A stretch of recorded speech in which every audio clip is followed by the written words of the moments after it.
Breaking news చూస్తున్న మాజీ మంత్రి జీవన్ రెడ్డిపై ఇక టీపీసీసీ వర్కింగ్ ప్రెసిడెంట్ మాజీ ఎమ్మెల్యే జగ్గారెడ్డి స్పందించారు.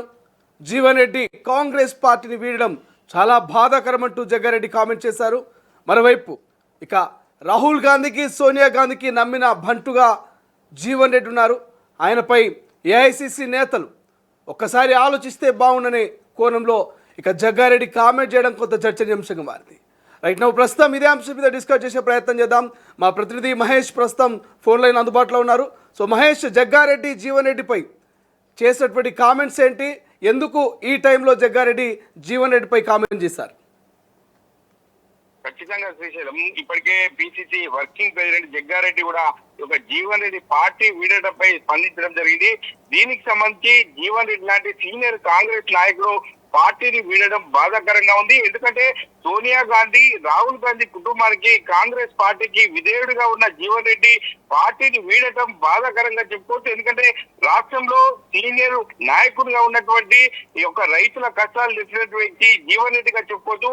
జీవన్ రెడ్డి యొక్క పార్టీ మాటాన్ని ప్రతి ఒక్క కార్యకర్త కూడా అంతర్గతంగా ఒక క్షోభకు గురవుతున్న సంగతి చూసుకోవచ్చు. ఎందుకంటే అధికారంలో ఉన్న పార్టీ నుండి అంటే ప్రతిపక్షంగా ఉన్నటువంటి పార్టీలోకి చేరడం ఇది విడ్డూరంగా ఉందని చెప్పి ప్రధానంగా జగ్గారెడ్డి హాట్ టాపిక్ గా చెప్పుకోవచ్చు.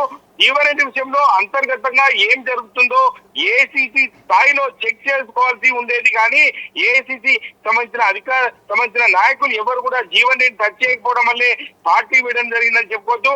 డైరెక్ట్ గా ఢిల్లీ నాయకత్వమే నేరుగా రంగంలోకి దిగి సమస్యను పరిష్కరించి ఉంటే బాగుండేదని చెప్పి తన వ్యక్తిగతంగా అభిప్రాయపడిన పరిస్థితి మనం చూస్తున్నాం. ఇటు ఎమ్మెల్యేలు, నాయకులు, పార్టీలు మారడం ప్రస్తుత రాజకీయాల్లో సహజంగానే ఉంది, కానీ ఇటువంటి జీవన్ రెడ్డి పార్టీ మారడానికి గల కారణాలు బహిరంగంగా మీడియాతో బహిరంగంగా మాట్లాడలేము కాబట్టి అంతర్గతంగా పార్టీలో చర్చించుకుంటే బాగుంటుందని చెప్పి ఇప్పటికే జగ్గారెడ్డి చెప్తున్న పరిస్థితి ఉంది. దీనికి సంబంధించి ఒక సీనియర్ నాయకుడిగా ఉన్నటువంటి జీవన్ రెడ్డి కరీంనగర్ లో ఒక పట్టు కోల్పోయినవని చెప్పుకుంటారు. ఎందుకంటే జీవన్ రెడ్డి చిన్న స్థాయి నుంచి పెద్ద స్థాయి వరకు ఎదిగినటువంటి వ్యక్తి, ప్రతి ఒక్కరితో అన్యోన్య సంబంధం ఉన్నటువంటి వ్యక్తి. జీవన్ రెడ్డి కాంగ్రెస్ పార్టీ నుంచి బయటికి వెళ్ళడాన్ని ఎవరు కూడా జీర్ణించుకోలేకపోతున్నారు కాబట్టి ఒక జీవన్ రెడ్డి ఎవరైతే వెళ్తున్నారో బాధగా ఉందని చెప్పి ఇప్పటికే పిసిసి వర్కింగ్ ప్రెసిడెంట్ జగ్గారెడ్డి కూడా చిట్చాట్ చేసిన పరిస్థితి. అంటే రాష్ట్రంలో అంటే ఇంకా 3 సంవత్సరాల అధికారంలో ఉన్నటువంటి కాంగ్రెస్ ప్రభుత్వానికి ఒక చెంపపెట్టులా చెప్పుకోవచ్చు. ఎందుకంటే ఇటువంటి అధికారంలో ఉన్నటువంటి వ్యక్తులు అధికారంలోకి రావాల్సి ఉంటుంది, కానీ అధికారంలో ఉన్నప్పటికీ కూడా ప్రతిపక్షంగా ఉన్నటువంటి బీఆర్ఎస్ పార్టీలోకి వెళ్ళడం ఏంటని చెప్పి ప్రధానంగా ప్రతి ఒక్క ఓటరు కూడా ప్రశ్నించుకునే పరిస్థితి ఉంది. కాబట్టి ఖచ్చితంగా జీవన్ రెడ్డి పోవడం బాధాకరం అని చెప్పి ఇప్పటికే జగ్గారెడ్డి కూడా తన మనసులో మాట కూడా బయటకు వ్యక్తం చేసిన పరిస్థితి ఉంది. శ్రీశైలం. రైట్ మహేష్, ప్రస్తుతం జగ్గారెడ్డి కామెంట్స్ పై కాంగ్రెస్ నేతలు ఏమైనా స్పందించారా? ఎందుకంటే జగ్గారెడ్డి చెప్తా ఉన్నారు ఏఐసిసి పెద్దలు డైరెక్ట్గా జీవన్ రెడ్డిని కలిస్తే బాగుండు, చొరవ తీసుకుంటే బాగుండు అంటున్నారు. కానీ వంశీచంద్రెడ్డి లాంటి వాళ్ళు మాజీ మంత్రులు ఏదైతే దుద్దిల శ్రీధర్ బాబు కావచ్చు, లేకపోతే ఇతర మంత్రులు, పిసిసి చీఫ్ సైతం జీవన్ రెడ్డి ఇంటికి వెళ్ళినటువంటి పరిస్థితి మనం చూసాము. ఆయన బుజ్జగించే ప్రయత్నం చేశారు. అయినప్పటికీ కూడా జీవన్ రెడ్డి తన నిర్ణయంలో ఎటువంటి మార్పు కనిపించలేదు. ఆయన పార్టీకి రాజీనామా చేసినటువంటి పరిస్థితి. అంటే జగ్గారెడ్డి వ్యాఖ్యల్ని కాంగ్రెస్ ఎట్లా చూస్తుంది? వ్యక్తిగత కామెంట్స్ అనుకోవచ్చా, లేకపోతే పార్టీని విమర్శించడం అనుకోవచ్చా? ఖచ్చితంగా, ఎందుకంటే ఒక సీనియర్ నాయకున్నటువంటి జగ్గారెడ్డి ఇటువంటి నిర్ణయాలు తీసుకున్నంటే సాహసోపేతమైన నిర్ణయాలు తీసుకునే శక్తి కూడా జగ్గారెడ్డికి ఉంటుంది. ఎందుకంటే ముక్కుసూటిగా మాట్లాడే ఒక వ్యక్తిగతంగా చూసుకోవచ్చు, వ్యక్తిగతంగా మాట్లాడి ముక్కుసూటిగా మాట్లాడే వ్యక్తిత్వం కూడా జగ్గారెడ్డికి ఉంటుంది. ఎందుకంటే పార్టీ కూడా ఆలోచన చేయాల్సి ఉండేది, ఏఐసిసి సంబంధించిన రాజకీయ నాయకులు కూడా ఆలోచన చేయాల్సి అని చెప్పి ప్రధానంగా ఇటు రాష్ట్రాన్ని ఇటు కేంద్రాన్ని కూడా ముక్కుసూటి మాట్లాడిన పరిస్థితి కూడా జగ్గారెడ్డి అన్ని కూడా రాష్ట్ర యొక్క ఎవరైతే ఇన్ఛార్జ్ ఉన్నారో వారు కూడా పరిగణలోకి తీసుకునే అవకాశం ఉంటుంది. కాబట్టి ఖచ్చితంగా ఇదే కాకుండా జీవన్ రెడ్డి లాంటి నాయకత్వాన్ని కాకుండా ఇంకా వేరే ఎవరైనా వెళ్తే మాత్రం వాళ్లకు ఖచ్చితంగా ముందుకు వచ్చి ఈ యొక్క బుజ్జగించే పరిస్థితులు అయితే ఉంటాయి. ఇటువంటి పరిస్థితులు చూస్తుంటే జీవన్ రెడ్డి ఒక మంచి నాయకుడిని కోల్పోయానని చెప్పి ప్రధానంగా అంతర్గతంగా డిస్కస్ చేసుకున్నారు. ఎందుకంటే దుద్దిల్ల శ్రీధర్ బాబు కావచ్చు, పొన్నం ప్రభాకర్ కావచ్చు, అందరూ కూడా కరీంనగర్ జిల్లాకు సంబంధించిన వాళ్ళే కాబట్టి ఖచ్చితంగా వాళ్ళ ఏరియాకు సంబంధించిన వ్యక్తి ఒక జిల్లాలో ఉమ్మడి కరీంనగర్ జిల్లాలో ఇటువంటి గొప్ప వ్యక్తిని కోల్పోవడం వాళ్ళకి మాత్రం ఒక ప్రశ్నగా చెప్పుకోవచ్చు. ఎందుకంటే ఆ ఒక అంటే కాంగ్రెస్ పార్టీ నాయకుని వాళ్ళు కాపాడుకోలేని పరిస్థితి. ఎందుకంటే అంతర్గతంగా వ్యక్తిగతంగా రాజకీయంగా ఓరు పై ఎత్తులు వేసుకోవాలని చెప్పి చూస్తారు తప్ప ఇటువంటి పార్టీ మారడాన్ని కూడా ఎవరు కూడా అంగీకరించారు. కాబట్టి ఖచ్చితంగా ఇటువంటి అక్కడ అసమర్థ లోపం అని చెప్పుకోవచ్చు. కాంగ్రెస్ పార్టీలో ఉన్నటువంటి అంతర్గత కుమ్మలాటల వల్లే ఇటువంటి నిర్ణయం తీసుకున్నట్టు చెప్పుకోవచ్చు. ఎందుకంటే కాంగ్రెస్ పార్టీని వదిలిందంటే అదే ఇది రాష్ట్రంలో అధికారంలో ఉండి కూడా కాంగ్రెస్ పార్టీ జీవన్ రెడ్డి వదులుతుందంటే అంతర్గతంగా ఎటువంటి చర్చకు దారితీస్తే జీవన్ రెడ్డి ఇటువంటి నిర్ణయాలు తీసుకుంటారని చెప్పి ప్రతి ఒక్కరు కాంగ్రెస్ కార్యకర్త కూడా ఆలోచన చేస్తారు. ఎందుకంటే రాష్ట్ర పార్టీ కూడా ఆలోచన చేయాల్సి ఉంటుంది. కాబట్టి ఖచ్చితంగా అంతర్గత కుమ్ములాటలకే జీవన్ రెడ్డి బయటికి వెళ్ళాడని చెప్పి ప్రధానంగా తెలుస్తుంది. శ్రీశైలం రైట్. ప్రస్తుతం జీవన్ రెడ్డి ఇక బీఆర్ఎస్ లోకి వెళ్తున్నారన్న చర్చ జరుగుతుంది. ఇప్పటికే మాజీ మంత్రి కేటీఆర్ కూడా సంప్రదించినటువంటి పరిస్థితి మనకు కనిపిస్తుంది. సో లైన్ క్లియర్ అయినట్టేనా? కారు ఎక్కబోతున్నారా జీవన్ రెడ్డి? ఖచ్చితంగా శ్రీశైలం ఇప్పటికే కేసీఆర్ కు ఫామ్ హౌస్ కు వచ్చి కలవాల్సింది. ఈ రోజు గజ్వేల్ ఫామ్ హౌస్ కు ఎర్రవెల్లికి వచ్చే అవకాశం ఉంది. కాబట్టి ఇప్పటికే మనకి ఇండికేషన్స్ కూడా వస్తున్నాయి. ఇప్పటికే కేటీఆర్ కూడా ఇప్పటికే జీవన్ రెడ్డితో మంతనాలు కూడా జరిపినట్టుంది. ఈ రోజు మాజీ ముఖ్యమంత్రి కేసీఆర్ ను కూడా ఖచ్చితంగా జీవన్ రెడ్డి కలుస్తాడు. రాష్ట్ర రాజకీయాలపై చర్చ జరిగేది ఉంది. ఎందుకంటే రాబోయే రోజుల్లో ఎటువంటి మీరు ఇచ్చినటువంటి హామీలేంది. ఎందుకంటే అంతర్గతంగా కాంగ్రెస్ పార్టీలో ఉండి ఎన్నో సమస్యలపై పోరాటం చేసినటువంటి వ్యక్తి జీవన్ రెడ్డి. కాబట్టి ఈ యొక్క జీవన్ రెడ్డి సలహాలు సూచనలు కూడా మాజీ ముఖ్యమంత్రి కేసీఆర్ తీసుకునే అవకాశం ఉంది. ఈ రోజు మాత్రం గజ్వేల్ కేసీఆర్ ఫామ్ హౌస్ లో జీవన్ రెడ్డి కలవడానికి ఒక సమయం ఆసన్నమైందని చెప్పుకోవచ్చు.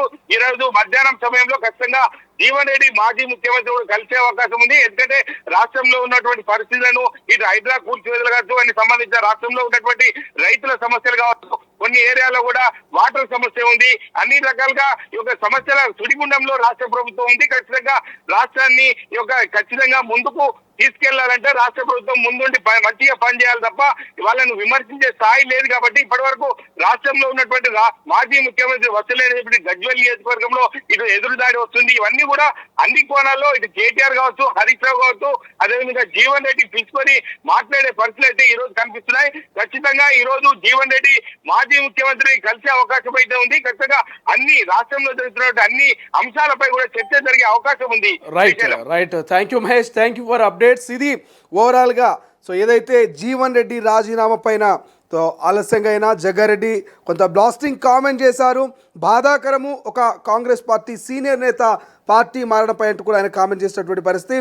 మరోవైపు ఏదైతే కాంగ్రెస్ పార్టీలో సీనియర్ నాయకుడైనటువంటి ఆయన సోనియా, రాహుల్ గాంధీ కుటుంబానికి విధేయుడిగా ఉండేవారంటూ జగ్గారెడ్డి గుర్తు చేసుకొచ్చారు. మరోవైపు ఇక రాహుల్ గాంధీ ఏదైతే ఏఐసిసి పెద్దలు జీవన్ రెడ్డిని స్పందిస్తే బాగుండు, జీవన్ రెడ్డిని నేరుగా కలిస్తే బాగుండు, జీవన్ రెడ్డి విషయంలో అంతర్గతంగా ఏం జరుగుతుందో ఏఐసిసి స్థాయిలో పరిశీలన చేసుకొని ఉండాల్సినటువంటి అవసరం ఉందంటూ కూడా ఇక జగ్గారెడ్డి కామెంట్ చేశారు. మరోవైపు ఢిల్లీలోని పార్టీ అధిష్టానమే నేరుగా రంగంలోకి దిగి ఈ సమస్యను పరిష్కరించి ఉంటే బాగుండేదంటూ కామెంట్ చేశారు. ఇది తన వ్యక్తిగత అభిప్రాయమని ఆయన స్పష్టం చేశారు. ఇక ఎమ్మెల్యేలు, నాయకులు పార్టీలు మారడం ప్రస్తుత రాజకీయాల్లో సహజమైపోయిందని, జీవన్ రెడ్డి పార్టీ మారడానికి గల కారణాలు మీడియాతో బహిరంగంగా మాట్లాడలేమంటూ జగ్గారెడ్డి చెప్పుకొచ్చారు. కానీ ఈ అంశాన్ని అంతర్గతంగా పార్టీలో చర్చిస్తామంటూ ఇక జగ్గారెడ్డి స్పష్టం చేసినటువంటి పరిస్థితి మనకు కనిపిస్తుంది. బట్ ఏదేమైనప్పటికీ ఇక జీవన్ రెడ్డి కాంగ్రెస్ పార్టీని వీడిన తర్వాత కూడా ఇక చాలా చర్చ జరుగుతుంది. ఆయనతో కలిసి పనిచేసినటువంటి చాలామంది నేతలు జీవన్ రెడ్డిని వీడినటువంటి పరిస్థితి. జీవన్ రెడ్డి కాంగ్రెస్ పార్టీని దాదాపు 40 సంవత్సరాల నుంచి కాంగ్రెస్ పార్టీలో ఆయన ట్రావెల్ చేశారు. సో అటువంటి జీవన్ రెడ్డి హఠాత్తుగా పార్టీని వీడడం, సో జీవన్ రెడ్డిని పార్టీలో ఉంచుకునేందుకు, అంటే పార్టీలో నుంచి వీడకుండా ఉండేందుకు మరి ఢిల్లీ పెద్దలు తగినంత జాగ్రత్తలు తీసుకోకపోవడం, తగినటువంటి ఏవైతే కొంత దూతల్ని పంపించుకోవడం, ఇట్లా చాలా మిస్టేక్స్ అయితే జరిగినాయి. బట్ ఏదేమైనప్పటికీ జీవన్ రెడ్డి పార్టీని వీరడం నాకు బాధాకరంగా ఉందంటూ జగ్గారెడ్డి ఇక వ్యక్తిగత కామెంట్స్ అంటూ మీడియా ముందు చెప్పినటువంటి పరిస్థితి మనకు కనిపిస్తుంది. సో రేపో మాపో జీవన్ రెడ్డి ఇక మాజీ ముఖ్యమంత్రి కేసీఆర్ ఆధ్వర్యంలో బీఆర్ఎస్ పార్టీలో చేరబోతున్నట్టు తెలుస్తుంది. దానికి సంబంధించినటువంటి ఒక లైన్ కూడా క్లియర్ అయింది. ఇప్పటికే మాజీ మంత్రి కేటీఆర్ జీవన్ రెడ్డిని కలవడం, జీవన్ రెడ్డి నేతలను, జీవన్ రెడ్డికి సంబంధించినటువంటి అభిమానులతో ఆయన మాట్లాడడం, ఇదంతా కూడా చూస్తూ ఉంటే సో ఇక జీవన్ రెడ్డి ముహూర్తం ఫిక్స్ అయినట్టు తెలుస్తుంది. జీవన్ రెడ్డి కారు ఎక్కబోతున్నారు. సో ఖచ్చితంగా ప్రతిపక్షంలో అధికార కాంగ్రెస్ పార్టీని ప్రశ్నించబోతున్నారనే చర్చ అయితే బలంగా వినిపిస్తోంది.